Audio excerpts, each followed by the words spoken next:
सुनो नाज़रीन, प्रोग्राम जवाब खपे सां गॾु मां आहियां इम्तियाज़ मीर। अॼु अहम फ़ैसिलो थियो आहे जंहिं ते हुकूमत जे तरफ़ां वॾो तमामु रिएक्शन आयो आहे। इन फ़ैसिले खे मुस्तरद करे छॾियो आहे। वफ़ाक़ी काबीना इन फ़ैसिले खे मुस्तरद करे छॾियो आहे त छाजे करे त इलेक्शन जो जेको टाइम आहे पंजाब में उहो ॾिनो वियो आहे त उन ॾींहं ते इलेक्शन कराई वञे ऐं मुल्क जे अंदरि अञा आइनी बहिरान, इहो चयो वञे पियो त इन सां आइनी बहिरान ख़तमु थींदो।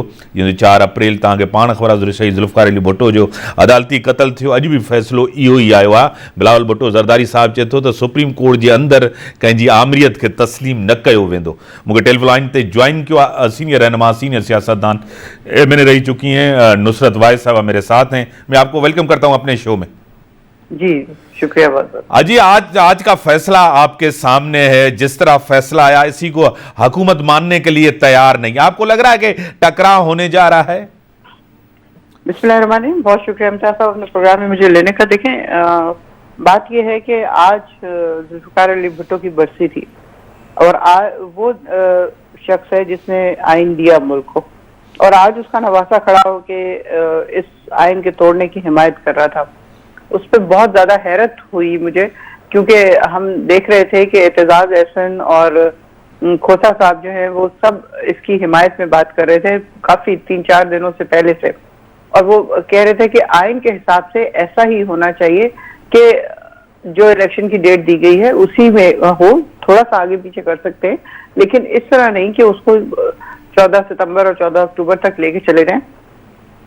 तो मुझे ये था कि बिलावल चूंकि खुद भी ऑक्सफोर्ड के पढ़े हुए हैं और उनको पता है कि उनके नाना ने आइन बनाया है, और वो ये भी जानते हैं कि इस आइन की पासदारी ही एक्चुअली मुल्क की पासदारी है।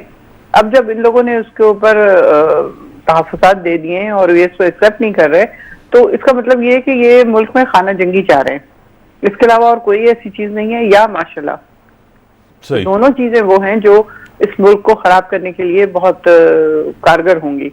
यानी खाना जंगी होगी तो भी अवाम बुरी तरह पिसेंगे और मरेंगे और पता नहीं क्या क्या कुछ होगा, और अगर माशाल्लाह आता है तो मुल्क एक दफा फिर बहुत पीछे चला जाएगा जमहूरी तौर पे, क्योंकि हमारे पड़ोस में इंडिया मौजूद है और बांग्लादेश भी है और उसके बाद टर्की भी है, जिसमें हम लोगों ने बिल्कुल अपनी फौज को कभी इसमें आने नहीं दिया। बांग्लादेश में 2-3 दफा ऐसा हुआ, लेकिन उसके बाद जो खातून उनके हुक्मरान हैं उन्होंने उनको बिल्कुल पीछे धकेल दिया और उनका आपका काम जो है वो आप फॉलो करें।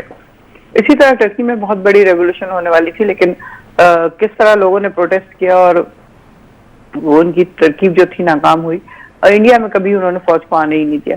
तो हमें इन लोगों से सबक सीखना चाहिए कि हम अपने जो भी इख्तिलाफात हैं उसको कोर्ट में या पार्लियामेंट में उसको सॉल्व करने की कोशिश करें। अगर वहां पे सॉल्व नहीं होंगे तो फिर उसके बाद जो सबसे बड़ा नुकसान है वो आवाम का है, जो अभी भी हो रहा है, क्योंकि जाहिर है बकौल इनके ये लोग आईनी तरीके से आए हैं, 13 जमातें इकट्ठी होकर एक जमात के खिलाफ इन्होंने इत्तेहाद किया और ये लोग आ गए। लेकिन उसका नतीजा क्या हुआ कि आप ये देखें कि अभी तक मुल्क स्टेबल नहीं हो रहा, इकॉनमी हमारी नीचे से नीचे जाती जा रही है। जिस दिन से हम बाहर निकले उस दिन से खान साहब की सिर्फ एक ही डिमांड थी कि जल्द इलेक्शन करवा दिए जाएं और साफ सुथरे इलेक्शन हो, लेकिन उसके लिए इन्होंने जो कुछ कर सकते थे वो इन्होंने कर लिया कि इन्होंने EVM मशीन खत्म कर दी, इन्होंने इलेक्शन को ना होने की पूरी जोर लगाया हुआ है कि किसी ना किसी तरह ये आगे चलता जाए।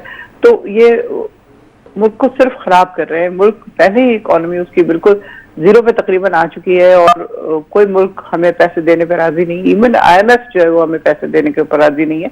तो हमें बहुत एहतियात से काम करना चाहिए इस सूरत में कि हमारा मुल्क मजीद कमजोर ना हो, खुदा ना खास्ता हमारे मुल्क में कोई ऐसी चीज और ना हो जाए जिसकी वजह से लोगों को नुकसान पहुंचे, मुल्क को नुकसान पहुंचे, उसकी इकोनॉमी को नुकसान पहुंचे, क्योंकि सियासी तौर पर जब तक मुस्तहकम नहीं होगा माशी तौर पर नहीं हो सकता। आपको पता है इस बात का। तो हमें सबसे पहले सियासी तौर पर इसको मुस्तहकम करना है। बिलावल बेनजीर भुट्टो का बेटा है माशाल्लाह, और ज़ुल्फ़िकार अली भुट्टो का नवासा है, तो उसको बहुत ज्यादा सोच समझ के करना चाहिए, जज्बात में आके नहीं कि जिस तरह मरियम सफदर को जब उन्होंने पकड़ा है जेल में बाप से मिलने गई है उस पर, तो वो किस तरह जज्बाती हो के वो निकला है, प्रोटेस्ट किया है उसने एक असेंबली से निकल के। इस तरह उसको कुछ याद नहीं रहता कि उसकी माँ के साथ क्या किया है इन लोगों ने या उसके बाप के साथ क्या किया है। ये लोग कभी भी पीपल्स पार्टी के नहीं होंगे, ये बात क्यों इनको याद नहीं रहती। अभी चूंकि इनको जरूरत है अपना चलाने के लिए हुकूमत, तो इसलिए वो भुट्टो को भुट्टो के नवासे को थोड़ा सा लेवरेज दे रहे हैं, लेकिन मेरा नहीं ख्याल कि बहुत देर तक ये वाला इनका चल सकेगा इत्तेहाद।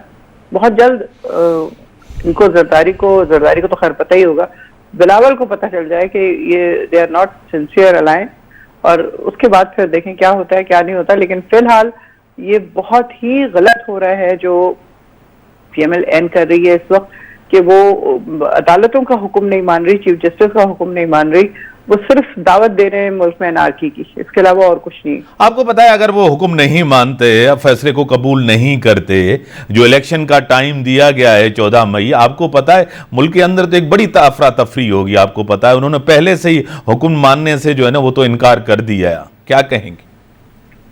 यही बात मैं कर रही हूँ कि अगर इन्होंने इस तरह की कोई हरकत की जो आज इन्होंने ऐलान किया है कि जी हम नहीं मानेंगे इसको, तो उसके बाद जो सबसे बड़े खतरा है वो है ही ये कि चूंकि नून लीग का तो ये हमेशा से रहा है कि अदालतों पे हमला करते हैं, आपको पता है इस बात का। लिटरली उन्होंने चीफ जस्टिस के ऑफिस में जाकर उनको मारने की कोशिश की और वो लोग छुप के पिछले दरवाजे से निकले हैं और उनकी जान बचाई गई है। तो ये कोई नया काम नहीं है जो ये कर रहे हैं। कि आप ये देखिए कि जो हमारे जस्टिस साहिबान हैं उनको बहुत ज्यादा सोच समझ के किसी भी चीज को प्रमोट करना होगा। देखिए ब्रीफ केस ले लेना और पैसे ले लेना और उसके बदले उनकी हिमायत में बोल लेना, ये नून लीग का बहुत हमेशा से ये वतीरा रहा है कि वो खरीदते हैं, लोगों को खरीदते हैं और लोग खरीदे जाते हैं, आपको पता ही है इस बात का।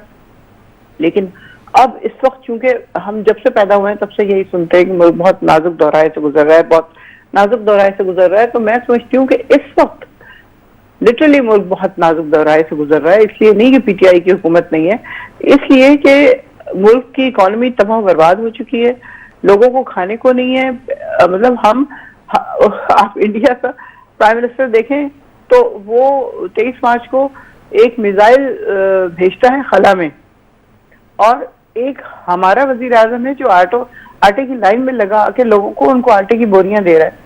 हम कहां से कहां पहुंच गए, हमने कहां पाकिस्तान को पहुंचा दिया कि सिर्फ एक वक्त का खाना खाने के लिए लोग तरस रहे हैं, उनके पास कुछ नहीं है कि वो खा सकें। तो इसको बहुत आगे लेके जाना पड़ेगा, इस चीज को अपने आप से आगे देखना पड़ेगा। क्योंकि अगर हम सिर्फ अपने आप को ही देखते रहे कि हमें ये मिल जाए और हमें वो मिल जाए और हम इस ओहदे पे आ जाएं और उस ओहदे पे आ जाएं और हम अपने ओहदे छोड़ने के लिए तैयार ना हो, तो इससे पाकिस्तान को बहुत शदीद नुकसान हुआ है और आगे भी होता रहेगा अगर हमने अपने जो अतवार हैं उनको ठीक नहीं किया। खुदा न खास्ता मुल्क अनारकी का शिकार हो गया तो हर घर में कत्लो गारत होगा। और जो जिस तरह जैसे मैं समझती हूँ मेरे घर के बैक पे बहुत सारी कॉलोनीज है, नीलम कॉलोनी है, बहुत सारी कच्ची आबादियां हैं, तो वो सब के सब जो है फिर आ जाएंगे, हर घर में घुसेंगे और हर घर में जो उनके हाथ में आएगा वो लेके लूट के चले जाएंगे, तो और फिर लोगों को मारेंगे भी।